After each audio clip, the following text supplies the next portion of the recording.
Bonne journée. L'histoire du film se déroule en 1986 à Okinawa au Japon, où nous voyons Daniel aller rendre visite au maître Miyagi, qui s'entraînait et le maître l'accueille et lui montre des dessins et des photos des ancêtres de la famille accrochés au mur. Et il lui présente Shinpo, qui fut le premier à introduire les arts du karaté et à les combiner au kung-fu au sein de la famille. Puis il lui raconte que Shinpo était un ancien pêcheur et qu'au cours d'un de ses voyages en mer, une tempête violente fit dériver son navire vers les côtes de Chine, où la famille Hans l'hébergea et lui enseigna les arts du karaté jusqu'à ce qu'il les maîtrise. Nous passons au temps présent en Chine, où le maître Hans dirigeait son école et entraînait les enfants au kung-fu. Puis une fillette entre et l'informe de l'arrivée de la doctoresse. Et des signes d'inquiétude apparaissent sur le visage du maître Hans qui lui demande de la divertir pour qu'elle ne voie pas son fils Li pendant l'entraînement. D'un autre côté, Li découvre que sa mère, Madame Fong, se dirige vers l'endroit où il s'entraîne. Alors, il se dépêche et se cache, tandis que le maître Hans accueille Madame Fong, qui avoue son respect, mais sait qu'il entraîne son fils en secret, et elle craint de le perdre comme elle a perdu son frère aîné, et le supplie de comprendre sa position, et lui dit qu'elle a obtenu un poste dans un hôpital à New York, et qu'elle emmènera bientôt son fils en voyage, puis elle lui demande la permission et s'en va. Lee rejoint sa mère, contrariée, parce qu'il refuse de voyager à New York, et souhaite rester pour s'entraîner à l'école du maître Hans.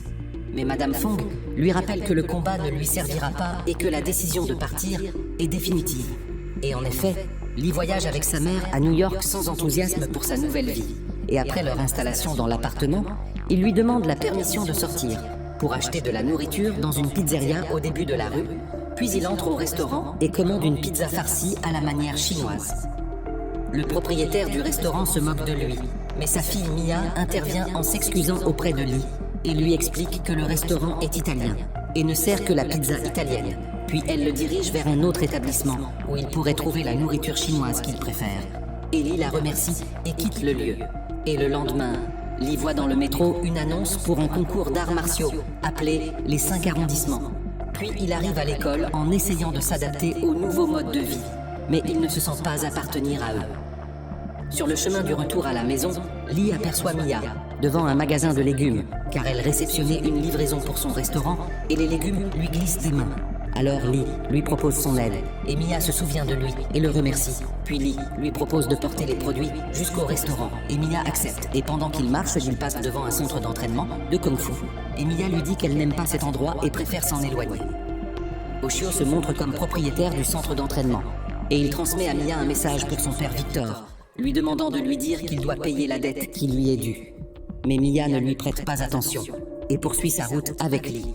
Tandis que Oshio entre dans le centre et informe l'ancien petit ami de Mia, nommé Connor, qu'il a vu Mia avec un nouveau garçon. Ce qui met Connor en colère et il frappe violemment l'élève qui s'entraîne avec lui. Dans le même temps, Mia emmène Lee à un magasin d'outils électriques pour acheter une machine. La propriétaire du magasin refuse de réduire le prix et Mia ne peut pas négocier avec elle à cause de son ignorance de la langue chinoise. Alors Lee intervient en parlant à la propriétaire en chinois et obtient une réduction de $150. Et Mia est impressionnée par sa capacité et exprime son désir d'apprendre quelques mots chinois pour obtenir des réductions similaires. Puis ils conviennent d'une nouvelle rencontre pour que Lee apprenne de Mia quelques mots anglais. Et le jour suivant, Mia emmène Lee faire une balade à moto dans New York. Le moteur de la moto tombe en panne et ils prennent le métro et croisent Connor et ses amis. Et la colère est visible sur le visage de Connor lorsqu'il voit Mia avec Lee. Et Mia lui demande de ne pas provoquer de problème et de les laisser passer. Et Connor fait semblant d'accepter puis surprend Lee en lui donnant un coup au visage. Et Lee reçoit une ecchymose qu'il essaie de cacher pour que sa mère ne la voie pas. Puis Mia l'emmène chez son père Victor pour dissimuler l'ecchymose avec du maquillage et Victor leur raconte qu'il était un ancien champion de boxe, puis il a pris sa retraite et a promis à sa fille de ne plus retourner au combat bien qu'il en ressente toujours la nostalgie. Le lendemain, Madame Fong découvre une ecchymose sur le visage de Lee et elle se fâche contre lui parce qu'il lui avait promis de rester loin de la violence et elle décide de l'emmener à la bibliothèque et lui présente un étudiant poli nommé Alan pour qu'il étudie avec lui et devienne son ami. Et cette nuit-là, Lee ouvre sa boîte à souvenirs et voit la photo de son frère aîné, décédé. Et il se souvient comment son frère l'entraînait au coup du dragon rapide. Et après la fin de la journée scolaire, Lee subit de nouveau des brimades de la part de Connor. Et Lee l'attaque en colère. Connor projette Lee au sol, car lui aussi est un combattant professionnel. Puis Lee se relève, se rappelant l'entraînement de son frère au coup du dragon rapide, et il tente de l'exécuter. Puis les enseignants interviennent pour mettre fin à l'altercation. Connor met Lee au défi de participer au concours des 5 arrondissements, que Connor gagne chaque année. Et plus tard, Lee voit une affiche du concours sur le mur. Et il la prend, mais se souvient de sa promesse à sa mère de ne participer à aucun combat. Devant la pizzeria, Lee décide de descendre pour réparer la moto en panne de Mia. Et Oshio envoie des hommes à Victor pour exiger le paiement de la dette. Et il le frappe. Mais Lee intervient et le protège en esquivant leurs bâtons et en leur donnant des coups qui les obligent à fuir, puis Lee entre avec Victor dans le restaurant. Et Victor lui demande d'expliquer ses compétences en combat et Lee révèle qu'il a appris le kung-fu en Chine auprès de son maître Hans, puis Lee l'interroge sur les dettes. Et Victor lui explique qu'il a emprunté à Oshio une somme qu'il ne peut pas rembourser et qu'il n'a pas d'autre solution que de vendre le restaurant qu'il aime. Victor a une autre idée pour régler ses dettes. Au lieu de vendre le restaurant, qui est d'accepter une offre pour participer à un combat de boxe dont il gagnera l'argent nécessaire. Mais il avait promis à sa fille de ne pas retourner au combat et en plus il s'est éloigné de l'entraînement pendant de longues années et il a besoin de quelqu'un pour l'entraîner. Mais Lee s'excuse car il a promis à sa mère de ne plus participer au combat de nouveau. Nous passons à Madame Fong qui demande à Lee de l'accompagner à un festival chinois en ville. Et Lee accepte et y va avec elle. Lee appelle son maître Hans et le consulte au sujet de l'entraînement de Victor. Et Hans lui répond que le véritable ami aide son ami en temps de besoin. Et Lee décide d'entraîner Victor. Puis il va au restaurant et l'informe de son accord pour l'entraîner. Et Victor l'emmène dans une pièce du stock. Et il commence l'entraînement pendant que Mia voit son père s'entraîner et se fâche contre lui, en lui rappelant sa promesse de ne pas retourner au combat. Mais Victor la convainc qu'il s'agit d'un seul combat pour régler ses dettes. Et Mia cède face à son insistance et les laisse poursuivre l'entraînement. Lee entraîne Victor aux techniques de kung-fu et Lee travaille à temps partiel au restaurant pour rester proche de Victor et poursuivre son entraînement, si bien que sa relation avec Mia se renforce. Et lors du passage de Connor devant le restaurant, il les voit ensemble et s'irrite de leur rapprochement, tandis que Lee continue ses entraînements avec Victor jusqu'à être prêt pour le combat et une nuit. Lee voit sa mère endormie sur le canapé. Il la couvre puis regarde la photo de son frère décédé et ressent de la culpabilité. Puis il décharge sa colère en frappant le sac de boxe. Et Victor remarque cela et lui dit qu'il est un ami prêt à l'écouter. Et Lee lui confie son secret en disant que son frère était un champion de kung-fu qui avait remporté de nombreux tournois, mais que le combattant qu'il avait battu envoya des hommes l'agresser et ils le poignardèrent au couteau. Et Lee resta figé par le choc et ne put sauver son frère. Victor lui conseille que faire face au passé et reconnaître la douleur est nécessaire pour guérir et non pas cacher ses émotions. Et Lee est convaincu par ses paroles. Le lendemain, Mia proposa à Lee de l'accompagner au festival de San Gennaro. Mais il s'excusa en disant qu'il était très occupé et il lui assura que s'il trouvait un moment libre, il irait la rejoindre là-bas. Mais il y alla finalement le soir avec son ami Alan. Et il fut surpris d'y voir Mia avec Connor. Et il remarqua qu'elle paraissait à l'aise avec lui et lui laissait poser sa main sur son épaule, ce qui attrista Lee, car il commençait doucement à tomber amoureux de Mia. Le lendemain, le jour du combat de Victor, Mia remarqua que Lee l'évitait et elle tenta de lui parler pour en connaître la raison. Alors Lee lui expliqua qu'il l'avait vue la nuit précédente avec Connor. Alors, elle précisa que la situation n'était pas comme il le croyait, car elle avait rencontré Connor par hasard, et ils n'avaient en parlé que peu. Puis elle confirma qu'elle aimait un autre homme, et elle lui demanda de cesser d'intervenir dans sa vie. Et cet autre homme était Lee lui-même, qui se réjouit et s'approcha pour l'embrasser. Mais Victor entra et les interrompit en leur rappelant que le moment n'était pas approprié. Victor entra sur le ring et Ushio était présent. Et il s'avéra que l'adversaire de Victor appartenait à Ushio. Puis Victor pénétra dans l'arène sous de chaleureux applaudissements, car il était un ancien champion. Et le combat commença, et Victor fut rapide au début. Puis il encaissa plusieurs coups, et à mesure que les rounds avançaient, il tenta de bloquer les frappes, et Lee lui conseilla d'utiliser son agilité et de se rappeler leurs entraînements ensemble.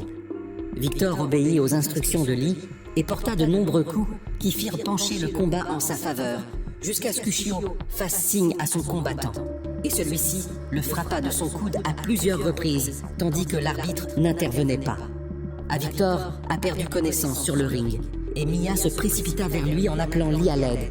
Mais Lee resta figé à sa place, parce qu'il revoyait la scène du meurtre de son frère, et il était incapable de bouger. Et même devant la porte de l'hôpital, il demeura paralysé tandis que Mia le pressait d'entrer. Et il s'avéra que la mère de Lee fut celle qui prit en charge le traitement de Victor, parce qu'elle était médecin. Puis elle sortit et réprimanda son fils, car il lui avait promis de rester loin de la violence. Et elle conclut sa remontrance en le suppliant de préserver la vie des gens, au lieu de la détruire, faisant allusion à la mort de son frère. Lee décida de rester seul quelques jours et une nuit. Il rentra à son appartement et sentit un mouvement étrange. Puis une personne l'attaqua dans l'obscurité, et un combat violent éclata entre eux, jusqu'à ce que Lee allume la lumière et découvrit qu'il s'agissait du maître Hans. Puis ils s'assirent à table. Madame Fong demanda franchement à Hans pourquoi il était venu à New York, et Hans répondit qu'il s'agissait d'une courte visite pour aider Lee. Mais il était évident dans le regard de Fong qu'elle n'était pas rassurée par la visite de Hans à son fils Lee. Hans entra dans la chambre de Lee et remarqua l'affiche du tournoi jetée par terre, et il comprit son état sans un mot. Et il lui dit que la vie pouvait abattre une personne avec des coups durs, mais qu'il fallait se relever et continuer. Et il lui assura qu'il était venu pour l'aider. Et le jour suivant, Hans emmena Lee rendre visite à Victor à l'hôpital. Mais Mia sortit de la chambre en colère lorsqu'elle vit Lee, qui présenta son maître Hans à Victor, lequel déclara que Lee lui avait souvent parlé de lui. Lee se sentit coupable parce que Victor devrait vendre le restaurant pour régler la dette. Mais Victor le rassura en lui disant qu'il n'avait pas commis d'erreur en le formant. Ensuite, Hans intervint et promit que Lee l'aiderait à sa manière. Puis il annonça à Lee qu'il avait décidé de le préparer pour participer au tournoi des 5 quartiers qu'il avait vu sur l'affiche. L'événement aurait lieu dans 10 jours, et il n'y avait plus de temps pour hésiter. Puis il partit visiter un vieil ami pendant 2 jours et reviendrait pour l'entraînement. Hans se rendit à la maison de son défunt maître Miyagi et se tint devant sa photo pour le saluer. Et là, il rencontra Daniel, qui était également venu rendre visite à Miyagi. Hans informa Daniel que Miyagi le considérait comme son ami proche et lui avait recommandé de se tourner vers lui en cas de besoin, et que son élève Lee devait apprendre le karaté auprès de lui. Puis Daniel s'excusa de ne pouvoir se rendre à New York pour leur prêter main forte, et Hans le salua, tandis que Lee retourna vers son ami Alan, qui lui indiqua le toit d'un immeuble approprié pour l'entraînement. Le lendemain, Hans réveilla Lee tôt et l'emmena sur le toit de l'immeuble et commença un entraînement ardu comprenant l'exercice consistant à enlever et remettre la veste en exigeant de lui concentration et rapidité de réaction. Et Hans avait convaincu Madame Fong que les arts martiaux n'étaient pas de la violence, mais un moyen de se découvrir et d'aider les autres. Et la nuit, tandis que l'entraînement se poursuivait, Daniel apparut sur le toit comme Hans l'avait prévu, et les 2 maîtres se saluèrent. Et Hans informa Lee que Daniel lui enseignerait le karaté, tandis que lui-même le formerait au kung-fu. Et des divergences amusantes dans les méthodes apparurent. Et Lee comprit que les exercices seraient pénibles, mais bénéfiques.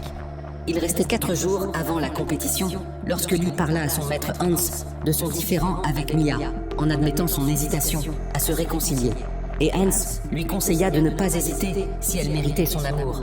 Et Lee fut convaincu et imagina une ruse pour se réconcilier avec Mia. Il commanda une pizza spéciale au restaurant pour la faire livrer. Alors Mia arriva à moto sur le toit et fut surprise de trouver Lee. Qui l'attendait, Mia manifesta sa joie.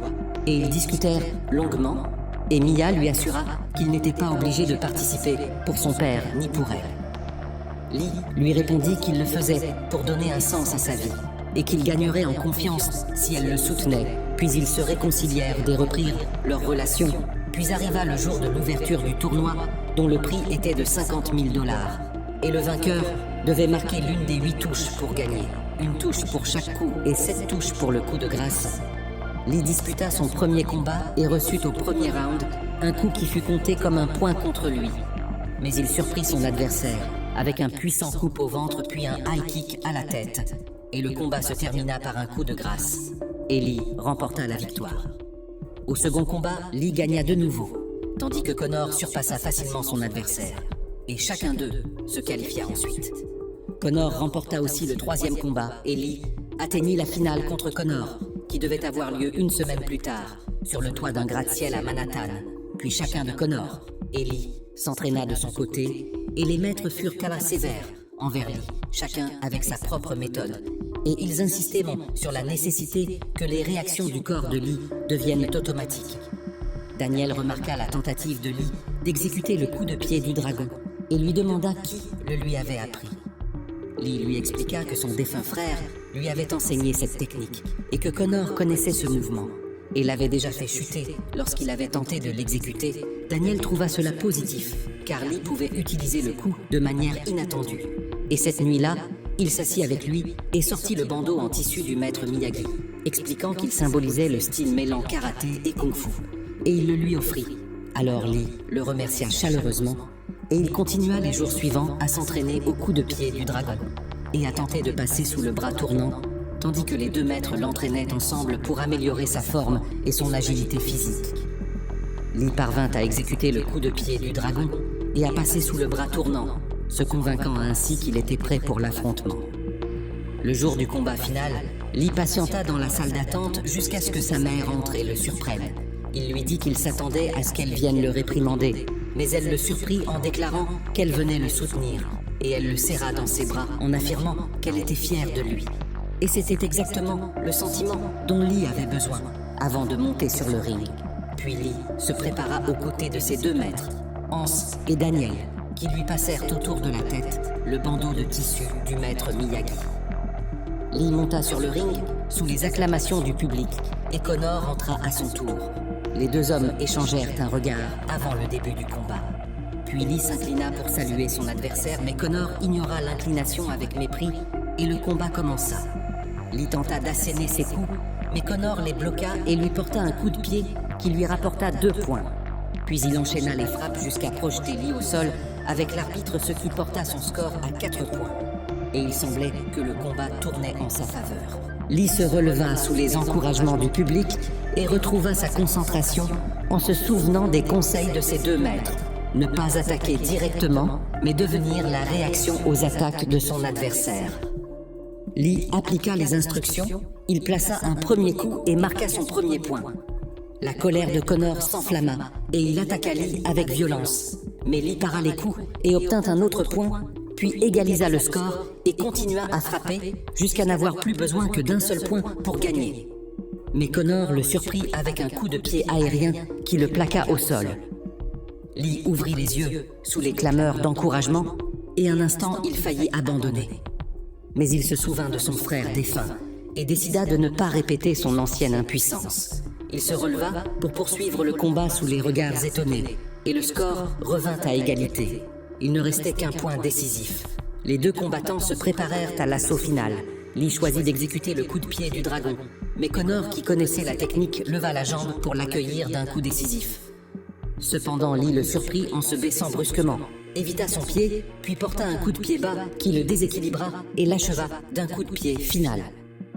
Lee remporta le combat et devint le nouveau champion sous les cris de joie du public, au comble de la rage. Conor tenta de l'attaquer par derrière, mais Lee le sentit et stoppa son assaut. Puis il leva le poing pour le frapper.